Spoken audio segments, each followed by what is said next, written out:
Hi you guys, I've been looking for a good intro to my RingMakers of Saturn video and I've just been unable to find one. I'm going to do my best to explain this to you. Dr. Norman Bergrun. He worked for NASA previously. He wrote laws of roll stability, and at the time he was working for Lockheed Martin. They had photos from Voyager 1 and Voyager 2, photos of the rings of Saturn. And they gave him this project, and what he found was he was seeing vehicles, what he calls vehicles, producing the rings of Saturn via expelling hot plasma, which would then turn into like crystal, like ice or a crystal. Everything step by step this man finds is exactly what we're seeing in our skies today. I've been telling you, I see production, I see life, I believe it's biological. I believe this thing is wrapping around us and forming rings. I believe he saw these rings being not only built on Saturn, he saw them being built on Jupiter and on Uranus. He saw these vehicles on the moon, and there's no reason why they couldn't have moved here. I'm not sure he knows the motive. I'm not sure I know the motive. I always saw it as protection. I don't think he feels that way. He sees them as electromagnetic, just like us, as a living thing, as biological, and he also sees them as orbiting Saturn, just like we're seeing them orbiting Earth. You see Ari's 5.5's videos of them orbiting the same area each day. And it lets out an exhaust. He's actually calling it an exhaust. So he's seeing the exhaust of these vehicles, which a lot of us are calling crafts, making these rings, these clouds in our sky. Finding per finding, this man matches up with our theories. I'm going to show you the best video that I could put together of his work to explain it, hopefully added with this. It'll make sense to you. I'll be available in the comment section to answer any questions. I hope I did a diligent job of explaining this. Oh, and he also says that it's a meeting place for ETs. And we've seen that. We've seen things come together, and we always feel that things are watching what's going on up there. And you know, this guy's book came out in 1985, so this was years ago that he was finding this. And I believe the photos from Voyager 1 and Voyager 2 are 1980 and 1981. So, you know, this was going on Saturn a while ago, and I believe we're experiencing it in our skies today. So we'll see if you agree with me, maybe not. It's just a theory. It's definitely worth looking into. If you can find any more studies on Mr. Norman Bergrun, good luck. It's really hard to find. There's not even a Wikipedia entry for this guy, or his work, or his book. It's really hard to find anything on it. So I'd really be interested to know any of your finding as well. So I still owe you guys a video breaking down my last two system findings. I really don't think I'll be able to do it over the weekend, but I will do it on Monday. So I'll talk to you guys then. Have a great weekend. See you soon. Bye. I had Voyager 1 and Voyager 2 data, and that I inspected and studied for quite a while. And that's when I wrote the first book, and I was so surprised at what I found in space. It was different, okay? I was handed one day a set of data. The guy that gave it to me said, nobody else around here has ever been able to get anything out of these data, and if anybody can, you can. And so I went through it, and I found this one spot of data that really looked interesting. And I slugged through plotting it up. It was quite a difficult task to draw the picture of that. Mm-hmm. And when I got it, you could tell it was something strange. Well, did we build it? Pardon? Did we build it? Who built it? The craft? I don't know who built it, but what I found out is these things inhabit Saturn. That's where I first discovered them, and they're proliferating. They're now at Uranus and Jupiter. Wherever you see some rings now, why, that's one of these. You see the craft. Yeah, I call it a ring maker. Yeah. Okay, you call it a ring maker. Yeah, and I say it's electromagnetic because I could identify streamline patterns with respect to it that I knew were what we call potential lines, and that says it was electrical. When I worked at Lockheed, I had documents that were indeed top secret. Really? Wow. Oh yeah, and then I went through the first generation of the Polaris underwater launch vehicle, and then I got tapped to go behind closed doors. Oh, you did? Yeah, and I was there for till I got claustrophobia.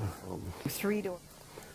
I have seen one on the ground in Antarctica. You have? Not personally, Uh-huh. but an image of one, which I wished I'd cut out. Right. So, No, these things can come in real low. yeah. They're all sizes. Mm-hmm. It's the same deal as airplanes. You know, they're Cubs and all that kind of. You know. Right, and so when you're talking about the craft in the rings of Saturn, you're talking about something huge, right? Yes. Much bigger than we could even conceive of, I understand. What is it? I don't know, what was it, 70,000 square feet? I could, in looking down on the rings, I could see parallel lines crossing the ring, all the rings at once. Mm-hmm. That's about as long as you can get them. That's incredible. But I could tell that those lines demarked the outside of an object. Mm-hmm. I don't need that old stuff, you can tell people. Really? I don't need it.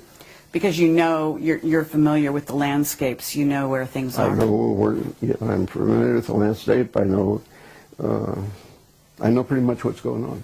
Okay. And this is the ring, right? This part, this is the ring? That ends up being the ring. Yeah. It's And they're- hot plasma. Oh, really? Okay, so, and what your theory is they're manufacturing it, is that correct? It comes, that's the exhaust from this thing. From the craft? Yes. Vehicles. Now, vehicles is a generic term, and it can be applied to biotic kinds of things, or it can indeed apply to a craft. For example, you're a vehicle for something, and so that's what I mean by that term being very generic. Is it because, are they stationary or are they moving, the craft? They're probably moving. So do you think, when you say things are getting critical, are you Okay, saying... now, just take that picture and say that's the exhaust. It's like you have an airplane with an exhaust. Mm-hmm. It's in your atmosphere, and it can load a lot of energy, you know. And but this is Saturn, like John Lear says, Saturn is the focal point, and I can't agree with him more. Okay, but John Lear talks about Saturn actually being portal into another dimension. Well, he's theorizing. Yeah, so you don't necessarily go there. I don't go that way. Uh-huh. I either say this is the way it is, or I can attack it. Okay, but you're saying things are getting critical because I'm really curious. Are you saying that those craft are coming here? Is that why it's critical? No, I'm saying, in effect, if they do, and there's a good probability that that is possible, Uh-huh. then, hey, you've got to get with it. You can't wait around. Mm-hmm. Okay? But you see, no one really in this country accepts the concept that at Saturn, those things are there. Right. If you can't do it at Saturn, well, you just can't hack it. People have got to be made to understand that those things are real. Right. You know there's a movie out called Prometheus, right? I can't say that I do. You don't know that. Well, there is one. And I talked to Richard Hoagland. He said Prometheus is, well, first of all, there's a moon in Saturn called Prometheus, right? Yeah. And I'm told that there's some kind of interaction between that moon and the rings. Well, sure. There's no question about it. Okay. Yeah, I would agree with him. And and you say there's something going on now. It's becoming critical, is how you're terming it. Yeah, it's much more prevalent than what we saw in 1985 or a little earlier. Meaning there's more activity on Saturn, do you think, or just more activity around this question about the rings and the craft in the rings? No, there's actual activity. There is. To start off with, Uranus, which is one of the other planets, did not have rings. That's right. But now it does. Right. See? And so that kind of thing is going on. And we really ought to get to the root of it. Okay, do you have a theory on why Uranus suddenly has rings? Well, sure, it's the exhaust just like... so... If there, as you say, there are new rings around Uranus, and there's other activity on other planets too, isn't there? In the solar Jupiter. system? Jupiter? And what's happening with Jupiter? It's getting rings. It's getting rings. Okay, and are you seeing craft there as well? Vehicles, as you call them? I haven't identified craft, but I can tell you that where there's rings, there are these things. So we have these ring makers, Yeah. and they create tremendous energy. yeah. Can you tell us more about what you think is going on there? You've got any ideas along those lines? Well,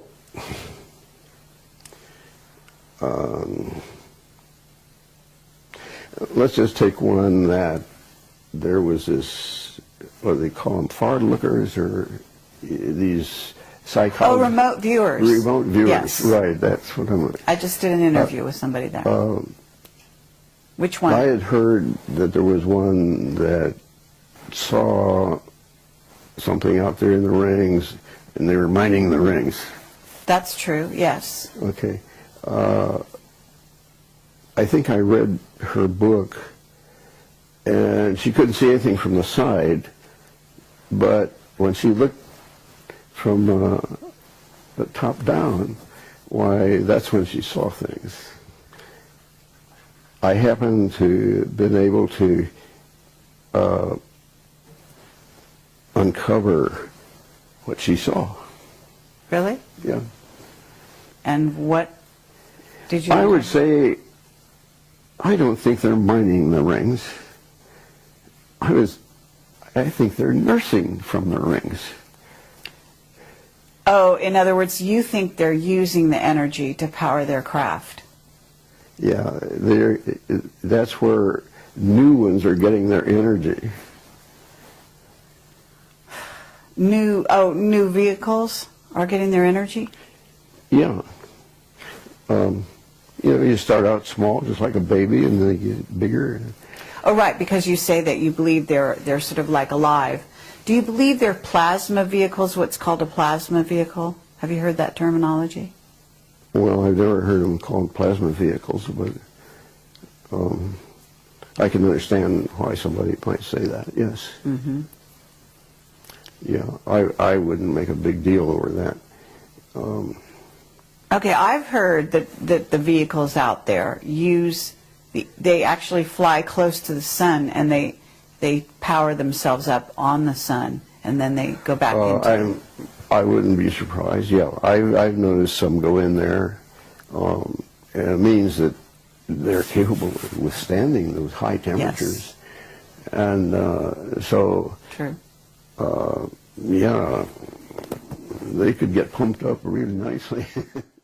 Would you say that the defense industry are all in the know? No. No? No. Lockheed only recently has been getting images themselves. And having worked there, I don't think there'd be anybody that would be capable of doing the kind of work I have been doing. Do you believe that we're communicating with them? Have you had any evidence of that? Oh, no. You know, we are not capable of doing that. You know, SETI has tried to communicate with extraterrestrials, and they haven't done it yet. They have chosen the type of person, the type of entity that they want to communicate with is somebody that knows how to build radios.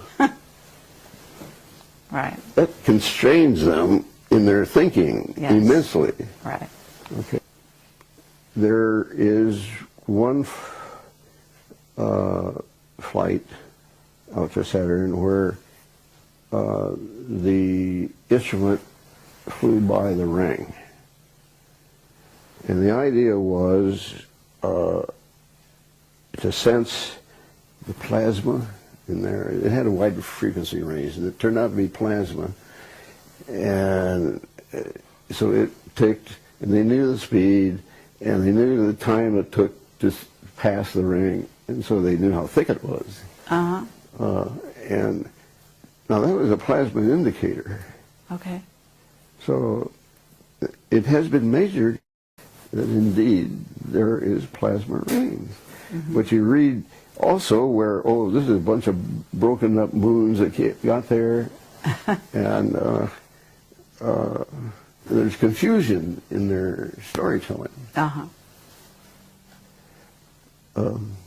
But the rings that are suddenly appearing around Uranus, these are not broken up moons, right? You know, all I can say is, you know, the rings are there, and my interpretation is, by inference, I see the rings, so somewhere there's an EMV, and they're never where you think they're going to be. Of Saturn, and they've seen that there's a hexagonal shape. Yes. You've heard of that? Yes. That seems to support your theory or your conclusions. That's what he said. Do you agree with that? Yeah. Any geometric form can be made. Okay. But you don't see anything. I mean, isn't there a significance to the hexagon in the Saturn symbology? Well, I would never expect a hexagon there, but I have never expected to see some of the other things I've seen either, so. Now I'm going to show you first a couple of vehicles that owe to my own personal sighting, and then some other instances will be cited using NASA images. The thing that I saw was a silvery vehicle that was long. Its diameter was maybe about 1/13 of its length. It had azure blue flames at each end, and it kept going through capabilities that it had. What happened at Voyager 2 when it passed the rings of Saturn? It's interesting in that we had aboard a plasma probe ring detector, so that we're examining plasma in the ring, and so that you know, heretofore nobody has acknowledged that the rings contain plasma. Now, how are RingMakers as UFOs? Well, the answer to that question is they make darn good UFOs. At the top of the picture to the left, now first let me say the little black bar wherever it appears is just a simple representation of an EMV. Now, on the top to the left, why it shows a hump on the top and the bottom. To the right of that, why that hump and what's around there, it could make it look like a hat. And the central picture would be a cross-section of that, and it would look that way. Now, they can have emissions that are not circular. They can shape them so it looks like that, but they also can make any number of different occurrences, so it could be square for that matter. Now you go down to the lower left corner and you see an L-shaped object. You have an EMV projecting only to the right, and so you get an L shape. And as a matter of fact, I've seen an account of an L shape, and that's how you do it. You could have the projection on the other side, so it looks different. Okay, and so on the right lower hand corner, you have a lenticular cloud-like formation, and you have the EMV in it. That's a typical kind of thing that they can pull. And you see a lenticular cloud, and quite possibly there's an EMV in there. So you can see that they have qualities that make them candidates for making UFOs.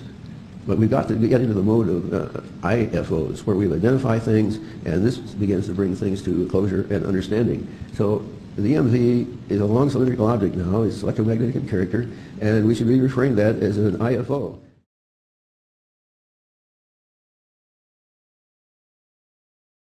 Here's a photograph of the moon taken during the Apollo 13 mission.